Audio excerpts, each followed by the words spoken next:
السلام علیکم ورحمۃ اللہ وبرکاتہ۔ امید ہے کہ آپ تمام مومنین مسلمین بخیر و عافیت سے ہوں گے۔ میرا آپ کے سامنے مخاطب ہونے کا مقصد صرف حالات حاضر کو مد نظر رکھتے ہوئے میں نے یہ آڈیو آپ کے سامنے پیش کی ہے۔ آپ تمام لوگ اس چیز سے واقف ہے کہ جو اس وقت حالات آپ کو مد نظر ہے کہ کس طرح سے یہاں پہ مسلمانوں کو ہر ایک جگہ، خالی مسلمانوں کو ہی نہیں، ہر ایک جگہ انسانوں کو، ہر ایک ذی وقار انسان کو ہندوستان میں کس طرح سے بے عزتی کی جا رہی ہے، چاہے وہ پھر کسی بھی مذہب سے تعلق رکھتا ہو۔ الغرض میرے کہنے کا وہ مطلب نہیں ہے یہاں آپ کے سامنے آنے کا، صرف میرے آنے کا مقصد صرف ایک ہے کہ جو یہاں پہ وقف بورڈ کی انعقادی کا سلسلہ بہت وقت سے جاری و ساری ہے کہ کس طرح سے یہاں پہ اوقافوں کو ہڑپ کرنے کی کوشش کی جا رہی ہے۔ گورنمنٹ کے بڑے بڑے یہاں پہ لوگ، گورنمنٹ یہاں پہ کہہ رہا ہے کہ ہمیں یہاں پہ الگ وقف بورڈ بنانا ہے، جس کی خلاف ورزی ہمارے تمام علماؤں نے کی ہے۔ لیکن بات یہاں پہ یہ ہے کہ جو لوگ ان کے پاس گئے ہیں، کچھ افراد، گنے چنے افراد ان کے پاس گئے ہیں، کس کے پاس گئے ہیں ہمیں وہ معلوم نہیں، لیکن گئے ہیں کہ ہمیں یہاں پہ بھائی الگ وقف بورڈ چاہیے، یعنی کہ شیعہ وقف بورڈ ہمیں چاہیے۔ ہم یہاں سے جاتے یا نہ جاتے، لیکن یہ پھر بھی یہاں پہ ان کو یہ فتنہ کھڑا کرنا تھا۔ اب بات یہ اٹھتی ہے کہ ہمارے جو لیڈر ہے، ہمارے مذہبی اسکالرز جو ہے، ہمارے لیڈر بھی ہے ہمارے، اور ہمارے مذہبی رہنما بھی ہے، ان کا رویہ اس کی اور کیا ہے؟ پہلی بات یہ ہے کہ ہمارا جو اس کا جو سسٹم ہوتا ہے، وقف سسٹم جو ہوتا ہے، یہ پہلے بھی یہاں پہ ہوا ہے۔ سید یوسف صاحب علیہ رحمہ کی قیادت میں جب انجمن شریعہ تھی، اس وقت بھی یہاں پہ اس کا قیام کرنے کی کوشش کی گئی تھی، لیکن تب آغا سید یوسف علیہ رحمہ نے تب بھی ریجیکٹ کیا تھا کہ ہمیں یہاں پہ الگ وقف بورڈ نہیں چاہیے۔ ہمارے کچھ شرعی مسائل ہوتے ہیں کہ ہم کیسے، کہاں پہ کیا خرچ کرے، اس میں مسائل ہوتے ہیں، اور ہمیں کیا معلوم کہ آپ صحیح طریقے سے اس کو استعمال کر سکے یا نہ کر سکے۔ اب صرف مسئلہ یہاں پہ یہ ہے کہ ہمارے جو لیڈران ہیں، ہمارے مذہبی لیڈران ہیں، ان کا رویہ کیا رہے گا۔ میں ان جوانوں سے بھی، ان بزرگوں سے بھی یہ مؤدبانہ گزارش کر رہا ہوں کہ اپنے علماؤں کی قربانیوں کو نہ بھولے، اپنے علماؤں کی قربانی کو آپ نہ بھولے۔ اس وقت ہماری بڑی کچھ تنظیمیں ہیں یہاں پہ جن کے پاس اوقاف ہے، ان میں سر فہرست جس کے پاس سب سے زیادہ جو اوقاف ہے، اوقاف کی باغ ڈور سنبھال رہے ہیں، ان میں سب سے پہلے سر فہرست عزت مآب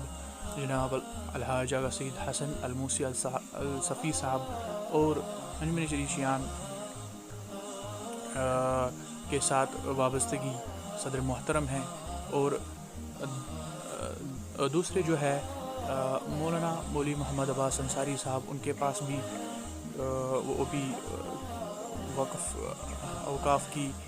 باغ دوڑ سنبھال رہے ہیں، اور آغا سید محمد ہادی صاحب جو ہے وہ بھی باغ دوڑ اپنے اوقاف کی سنبھال رہے ہیں۔ تو میں ان تمام اپنے ان علماؤں کو، میں ان کی ریسپیکٹ کرتا ہوں، میں ان کی دل سے ریسپیکٹ کرتا ہوں، اور ان تک بھی یہ بات پہنچانا چاہتا ہوں، اور آپ لیڈران کو، آپ مذہبی ہمارے علماء ہو، آپ ہمارا سب کچھ ہو، لیکن میں سری نگر گاؤں کدل سے تعلق رکھتا ہوں، میرا نام بلال حسین ہے۔ بس میرا آپ سے مخاطب ہونے کا صرف یہی مقصد ہے، جو اس وقت طاغوت ہمارے سامنے آن پہنچا ہے کہ ہم یہاں پہ وقف بورڈ الگ بنانا چاہتے ہیں، بنائیں گے وہ، لیکن آپ کا رویہ تو سامنے سیدھے ہے، صاف ہے کہ ہم اس کو آپ کے سامنے، آپ کے حوالے ایسے نہیں کر سکتے ہیں۔ بس رویہ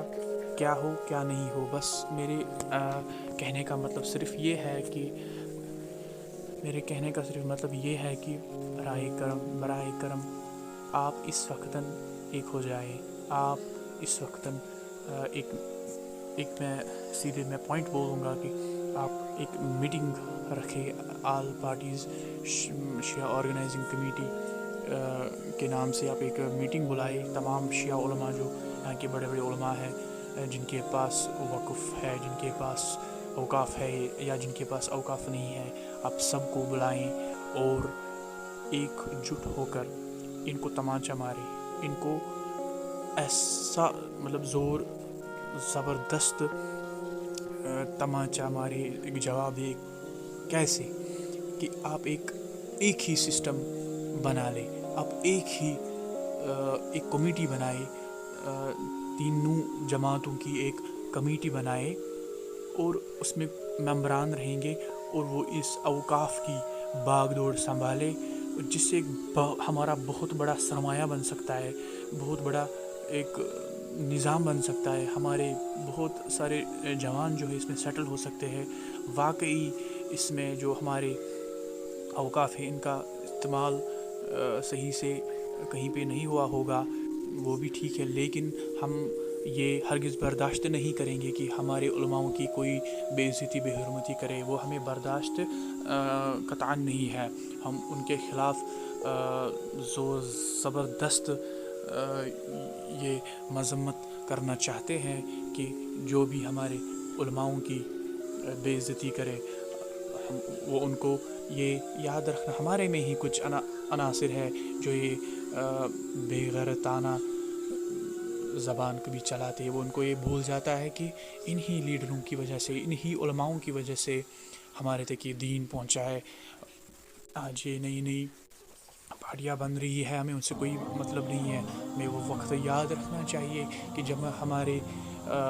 بزرگوں کو سکھانے والا کوئی نہ تھا، ہمارے بزرگوں کو کوئی دین پڑھانے والا کوئی نہ تھا، بس یہ علماء تھے جن کی وجہ سے ان تک علم پہنچا، اور ان کی وجہ سے ہم تک پہنچا۔ بس ہم ان کا بھی شکریہ ادا کرتے ہیں۔ بس پھر سے میں ان کو یہ مؤدبانہ گزارش کرتا ہوں، چاہے وہ الحاج آغا سید حسن صاحب ہو، چاہے وہ آغا سید محمد حادی صاحب ہو، چاہے وہ مولانا مولوی محمد عباس انصاری صاحب ہو، ان سے گزارش کرنا چاہتا ہوں کہ براہ کرم اس پہ آپ ایک میٹنگ بلائے، آل پارٹیز میٹنگ بلائے، شیعہ علماؤں کی، بڑے بڑے علماؤں کی ایک آل پارٹیز میٹنگ بلائے، اور اس پہ ایک جٹ ہونے کی ضرورت ہے کہ کس طرح سے ہم اس کو کس طرح سے ہم گورنمنٹ کو ایک جواب دے، تمانچہ مارے ایسے کہ ایک سسٹم دے کر ہم ایک سسٹم بنائیں، سارے جتنے بھی ہمارے اوقاف ہے ہم ان کو الگ الگ نہ رکھیں، ہم ایک پلیٹ فارم پہ جمع ہو جائے۔ براہ کرم قوم اس وقت گرد آب میں پڑا ہوا ہے، ہم سے بھی بہت بڑی کوتاہیاں ہوئی ہے، ہمارے بہت ہم ہی لوگ، ہم نے پچھلی باری بھی میں نے کہا تھا کہ جب محرم تھا اور کووڈ تھا، ہمارے علماؤں نے کہا تھا کہ نہ نکلے، نہ جائے جلوس میں نہ جائے، اس وقت بھی کسی نے نہیں مانا۔ قوم کچھ عناصر ایسے ہیں کہ جو کل ایسے ایک کے ساتھ ہوتے ہیں اور کل کو کسی اور کے ساتھ ہوتے ہیں، لیکن قوم کے ہمدرد کچھ اور ہی ہوتے ہیں۔ قوم کے ہمدرد ایسے ہوتے ہیں کہ جو ہمیشہ کے لیے اپنی قوم کی خاطر کام کرے، اپنے قوم کی بہبودی کے لیے کام کرے، اس سے قوم ترقی کرے، اس سے قوم کا سر فخر سے بلند ہو جائے۔ بس آپ تمام علماء سے یہ گزارش کرنا چاہتا ہوں، دلی ریسپیکٹ کرتا ہوں سب کی، کہ آپ اس پہ ایک جٹ ہو جائے برائے کرم، تاکہ سب کو پتہ یہ چلے کہ ہمارے علماء غلط نہیں ہیں، ہمارے علماء ایسے مقام تک نہیں پہنچے ہیں، ان کے پیچھے ایک بہت بڑی قربانیاں ہیں، خاص کر خاندان کی ایک بہت بڑی قربانیاں ہے پیچھے بھی۔ بس باقی بندے حقیر سے اگر کوئی غلطی ہو گئی ہوگی اس کے لیے میں معذرت چاہتا ہوں۔ باقی السلام علیکم ورحمۃ اللہ وبرکاتہ۔